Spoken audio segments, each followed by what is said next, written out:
Chega mais, nação, vamos juntos aqui analisar as informações do Flamengo. Mengão tetracampeão da Libertadores, só o Flamengo tem 4 aqui no Brasil.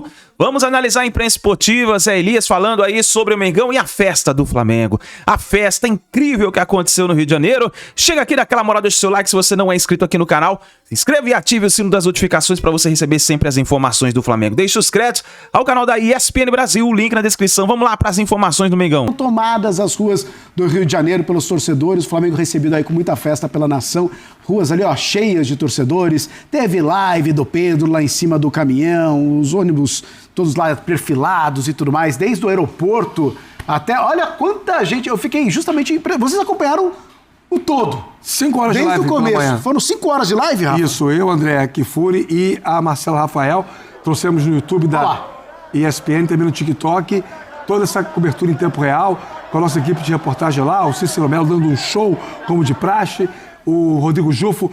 E no final, né, tivemos um problema, já perto, por volta das 4 horas da tarde, porque as pessoas não iam embora. Sabe aquela história? Eu não vou embora, ninguém ia embora, e a polícia precisava, tinha um horário limite para poder liberar novamente essas vias de acesso. Para dispersar. E aí as pessoas não iam embora, e aí precisou daquelas bombas de efeito moral, gás de pimenta, para que a galera saísse. Aí tivemos alguns tumultos no momento do final da live, mas até o transcurso dela como um todo correu tudo bem. Os jogadores curtiram. O André teve essa mesma percepção que eu tive também. Sim. Eles estavam felizes em estarem ali, vivendo essa festa. Esse aí... Eu não consigo olhar para esse moço aí e não ver ele como jogador ainda. É muito recente, né? Meteu o boné. Ficou mais parecido ali com o jogador, né? Meteu o bonezinho e ele não tem a aparência de um treinador. Exatamente. Ele tem a aparência de um jogador. Aquele estereótipo que a gente tem de treinador, né? E aí foi isso, assim. Foi uma festa muito, muito grandiosa hoje no Rio de Janeiro. Houve um atraso, porque os jogadores, quando chegaram do voo fretado de Lima, eles almoçaram, por volta de 10 da manhã, no aeroporto. Fuso todo trocado, né? Sim. Que é natural. Amanhã não tem treino, e só na terça vai ter um treino pro jogo de 4. Já tá pensando no Brasileirão também, né? Vários personagens engraçados nessa presença da torcida lá. E, claro, como a decisão pela escolha da 1º de março como a rua para essa carreata, e não, para essa carreata não, para esse desfile, né, do trio elétrico, para essa festa, e não a Presidente Vargas, que é, no mínimo, 3 vezes mais larga, notadamente foi para que a polícia tivesse maior capacidade de controle em cima das pessoas.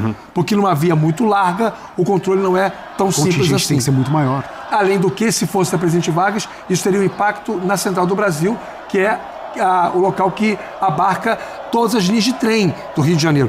E nós estávamos ao vivo na live quando a gente viu os torcedores indo embora, andando no sentido contrário ao do trio elétrico, para caminhar da 1º de março até a Central do Brasil, mais ou menos 1,5 km, para poder pegar trem para voltar para casa. Então, acaba que nesse sentido foi certo, mas no final das contas não teve como evitar o tipo de confusão que teve no final. Pois é, uma festa danada, muitas pessoas na rua aí comemorando mais um título, é o 4. Um domingo quentíssimo, um tremendo sol, gente chegando cedo.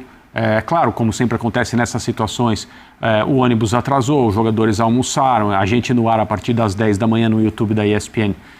Ficou um bom tempo até poder ver algum jogador do Flamengo, uma cena que foi até engraçada, inusitada, quando o ônibus que os trouxe do aeroporto até o local onde estava o trio elétrico, né, o carro aberto, apareceu nas primeiras imagens, já havia jogadores do Flamengo para fora da saída de emergência no teto do ônibus. Não no trio elétrico, no teto do ônibus. No teto do ônibus, 3, 4 em cada saída, fazendo o caminho inverso ao que alguns torcedores fizeram no Aeroflá, quando o time viajou.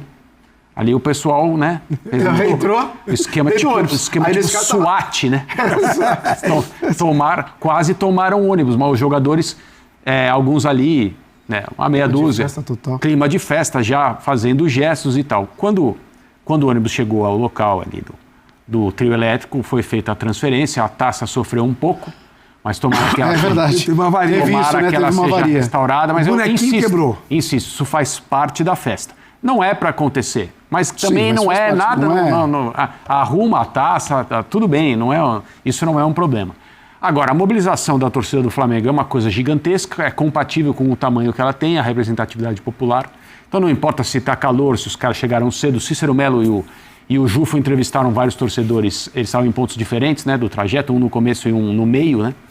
E gente que chegou ali super cedo, gente que foi escondido. Teve um menino que falou, meu pai e minha mãe não sabem que eu tô aqui, mas quero dizer que eu amo vocês, eu tô aqui sendo feliz com o Mengão. Amo vocês tanto quanto eu amo o Mengão, é amor. Eu sei que eu vou chegar em casa, vou entrar no coro, mas eu vou ser feliz durante o dia todo. Isso é o futebol. O futebol é isso aí que a gente viu nas ruas. Hoje era o dia do torcedor do Flamengo. Aparecer na conquista histórica do tetracampeonato da Copa Libertadores. Porque é evidente, é difícil ir a estádio, é impossível ir a treino, é mais difícil ainda encontrar jogadores casualmente e ter acesso a eles.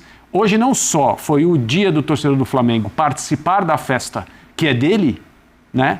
Porque quem foi ao estádio Flamengo, a torcida do Flamengo compareceu num número absurdo também ao estádio em Lima. Hoje no Rio, o torcedor fez parte da festa. Sim. E as coisas se invertem quando isso acontece, porque você vê os jogadores, a comissão técnica, todo mundo em cima do ônibus, filmando a torcida. Sim. Eles não estão ali filmando, tem uma selfie ali, aqui, tal, é legal, tal, mas eles estão filmando a torcida. Porque os jogadores gostam de ver isso. Hoje o torcedor foi protagonista ao lado de um time que é indiscutivelmente o melhor do Brasil, o melhor da América do Sul, e o Flamengo, com todo o mérito e toda a alegria, se junta ao seu povo hoje, na volta ao Rio de Janeiro, com a taça, que, de novo, foi levemente avariada, mas eu tenho certeza que ela vai ser reparada e vai ficar bonitinha. É uma festa histórica, lógico, né? Para ser lembrada por todo mundo que estava presente aí no Rio de Janeiro, recebendo esse time que voltou com mais uma taça da Libertadores da América e mais um título para o Flamengo. Vamos falar um pouquinho a respeito do jogo, também da partida, porque os senhores, ontem eu não ouvi a opinião dos senhores em relação à partida. O Flamengo se sagrou campeão. Golzinho ali do Danilo naquele escanteio batido e tudo mais, gol de cabeça. Mas uma partida cheia de elementos, inclusive uma partida com muita discussão. A festa ali, ó. A gente tem Felipe Melo, Júlio César carregando a taça, tem o Puyol ali atrás. Vai lá, Puyol! Não vou não. Essa aqui é a festa de vocês e tudo mais. Até rolou isso ali no começo com a taça. Mas a gente teve um jogo mascado. No finalzinho, aquela bola aérea. Zé, o que você achou da partida? É normal uma partida de final ser mais nervosa? É natural que isso aconteça também? Sim, é natural que seja uma partida disputada, ainda mais pela rivalidade das duas equipes, né, nos últimos anos, mas assim, o Flamengo para mim foi superior. O Palmeiras, todo mundo estava esperando que o Abel fosse tirar uma carta do seu bolso, fazer algo diferente, mas o Palmeiras entrou para se defender e jogar no erro do Flamengo. E o Flamengo não errou. O Flamengo conseguiu ter aí pelo menos os 75 minutos de jogo, de controle de jogo.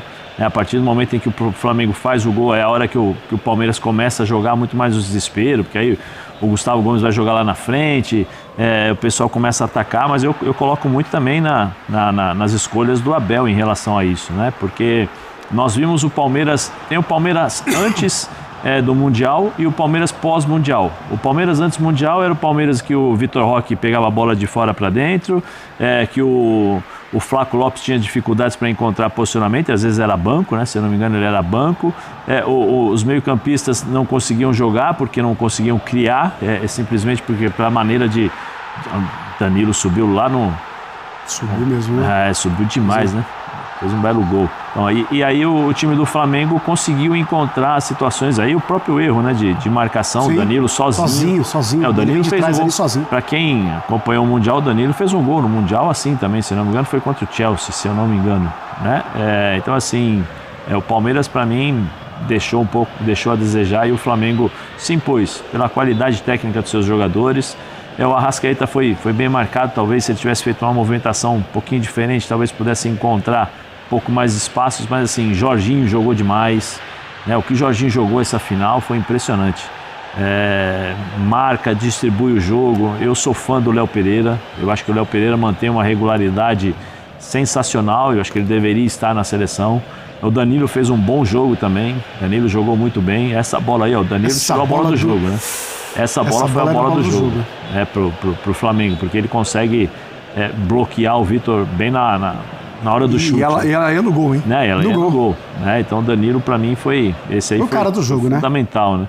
Agora, assim, aí do outro lado tem o Felipe, né? O Felipe que soube fazer bem a leitura do jogo, preparou bem a sua equipe. Eu acho que o Felipe tem algumas coisas que são positivas nesse sentido, né? De preparação da equipe, de seriedade dentro você percebe ali no banco a forma como ele conduz, mas eu acho que ele tem algumas referências, ou seja, líderes em campo que fazem a diferença para o Flamengo nos momentos difíceis. É esse daí, ó. Para mim, esse rapaz aí... demais, Jorginho, né? Esse rapaz aí fez a diferença. Esse cara vestiu a camisa do Flamengo de uma forma absurda. O que ele jogou ontem... Lembra do Mundial? Quando ele demais. chega, espera-se que ele chegue ainda longe da melhor forma. Sim, não, sim. assim, ele já... foi entre os 3 melhores do time que sobra. Ele já choca o time nos primeiros treinos e aparece como se estivesse lá. André, e se eu não me engano, ele faz 10 jogos seguidos. 10 jogos seguidos. No fim da temporada para ele. Né? E assim, quando ele está em campo, a facilidade que ele tem. Ele vê o jogo diferente, né, cara? Ele é uma coisa difícil. É um maestro, né? Da orquestra do Flamengo, é impressionante. Mas... É o cara que você já conhece da fama dele, você já sabe que o cara rodou, o cara, pô, seleção. Sim. Não sei, Eu tenho, na verdade, uma coisa importante em relação ao jogo de ontem que chamou a atenção. O Abel montou uma estratégia e assim, eu sabia que de alguma forma o Palmeiras teria mudanças para o jogo de ontem, porque o Abel ele revelou o time com 2 dias de antecedência, ele estava esquisito, não era exatamente o que a gente costuma ver do Abel. Entregou o Campeonato Brasileiro, né? Entregou o Brasileiro e tudo mais. E aí, o que ele faz ontem? Ele monta o Palmeiras com uma linha de 5 de média para baixa e um pentágono, né? 5 jogadores ali próximos, ocupando a intermediária, para poder tentar causar desconforto à saída de bola do Flamengo, mas sem espetar o tempo todo. Custou para o Flamengo perceber 2 coisas que seriam importantes para ele aniquilar essa cratera que o Palmeiras deixou no meio-campo.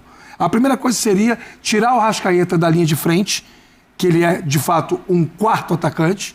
Quando o time não tem a bola, ele é o cara que se aproxima do centroavante para marcar a primeira saída de bola do adversário.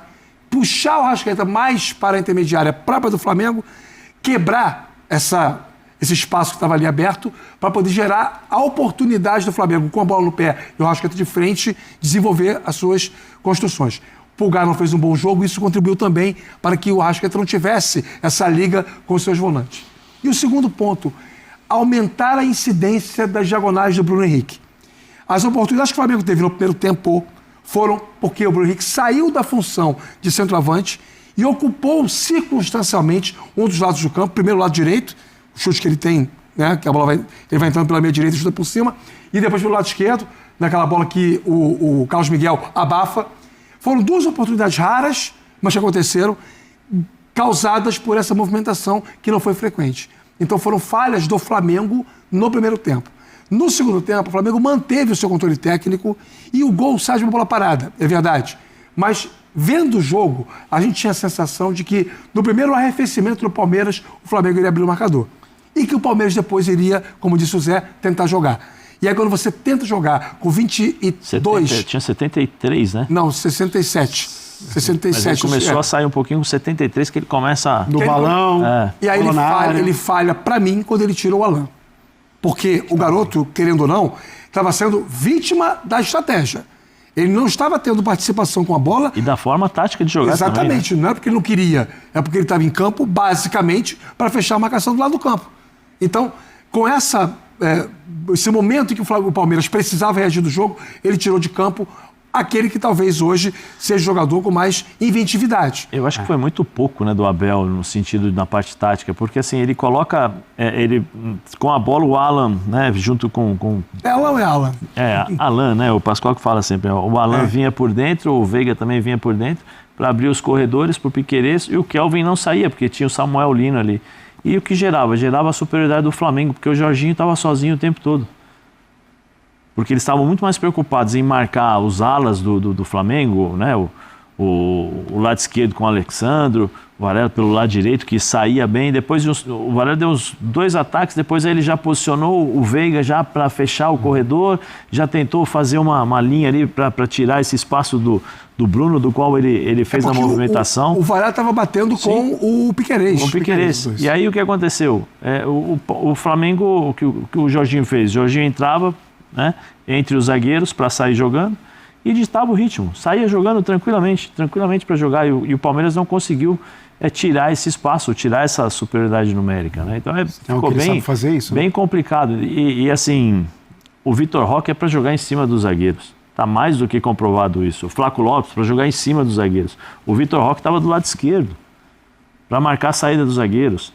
O Flaco estava voltando para marcar a saída dos zagueiros, quando todos nós pensávamos, o que ele vai fazer? 3 zagueiros, ele vai colocar o Fux centralizado, como fez contra a LDU. O Fux centralizado, sem a bola, né? Volta, mas com a bola ele sai para o jogo. Ou senão, sem a bola, ele pressiona o Arrascaeta. E aí você bate todos os jogadores, né? Você faz o espelho, como eles gostam de falar, e deixa a zaga do Flamengo com a bola nos pés. Pelo menos você está mais seguro. Não, mas ele insistiu com os 3 jogadores, aí o Kelvin, que tinha o Samuel Lino lá, preocupação com o Carrascal também, ele não saía, ele se apresentou acho que 1 ou 2 vezes, o jogo inteiro, 2 vezes. E o Flamengo, você dá espaço para o Flamengo ter a bola do jogo, e aí como eu falei, como o Jorginho, ele se posicionava na parte defensiva, na parte ofensiva ele saía para o jogo, ele distribuía o jogo, e o Flamengo teve com 25 minutos os 2 volantes amarelados. Sim. O meio-campo inteiro. Acho que também então, assim, sabe, e o Palmeiras não soube aproveitar. O Palmeiras, em momento algum, quis jogar o jogo. O Palmeiras apenas se defendeu. Isso. Vamos esperar para ver um contra-ataque. Não adianta jogar contra o Flamengo se você não tentar, de alguma forma, de alguma maneira, pelo menos colocar um pouco de... sair um pouco... E é estranho, porque o Palmeiras, no jogo contra o Flamengo no Rio de Janeiro, o Palmeiras conseguiu jogar de igual para igual. Sim. Jogou de igual para igual. A abordagem inicial foi completamente diferente. Totalmente diferente. Aí deixar o Jorginho controlar o jogo, o Jorginho foi um maestro no jogo. Já quero te ouvir, André, mas antes vamos colocar o lance polêmico, porque base... Aí, nação, então, as informações, a reação da imprensa paulista falando sobre a conquista do Flamengo pela Taça Libertadores da América, tetracampeão. Falar mais o quê? Não tem o que falar. Flamengo, eliminou o Palmeiras e nesse momento o Flamengo está muito próximo também de conquistar o título do Campeonato Brasileiro. Falta muito pouco. Quarta-feira tem Flamengo e Ceará no Maracanã e o Flamengo tem tudo para levantar mais uma taça, fazendo aquele feito histórico que fez Jorge Jesus, conquistar tanto a Copa Libertadores como o Campeonato Brasileiro. Obrigado por você estar aqui até o final do vídeo. Não se esqueça, deixa o seu like, se inscreva no canal. E aqui desse lado tem mais vídeo e informação do Flamengo. É só você clicar e acompanhar junto com a gente. A gente se vê no próximo vídeo.